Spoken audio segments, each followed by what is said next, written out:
সাঁইথিয়া জংশনের খুব কাছেই রয়েছে নন্দিকেশ্বর শক্তিপীঠ। কথিত আছে যে এখানে সতীর কণ্ঠহার পতিত হয়েছিল, অর্থাৎ গলার হার পড়েছিল।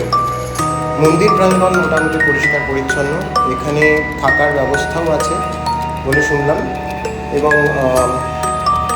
মোটামুটি ফাঁকাই ছিল, বিশেষ পুণ্যার্থীদের ভিড় ছিল না। আমি যেদিনকে গেছিলাম কিন্তু ছিল রবিবার। মন্দিরে ঢুকেই এরকম একটা বিশাল গাছ চোখে পড়বে, তার সামনে একটি ভাড়াকাঠ রয়েছে এবং তার উল্টো দিকেই রয়েছে দেবীর অবস্থান। এখানে পাণ্ডাদের দৌরাত্ম্য বলতে সেরকম কিছু নেই, বাইরের ডালার দোকান আছে, আপনি ইচ্ছে করলে এখানে পুজোও দিতে পারেন। এখানে উপস্থিত একজন পুরোহিত ছিলেন যিনি সবাইকে চরণামৃত এবং প্রসাদ দিচ্ছিলেন। গিয়ে ঘুরেই আসতে পারেন এই শক্তিপীঠ। একান্ন শক্তিপীঠের অন্যতম নন্দিকেশ্বর শক্তিপীঠ।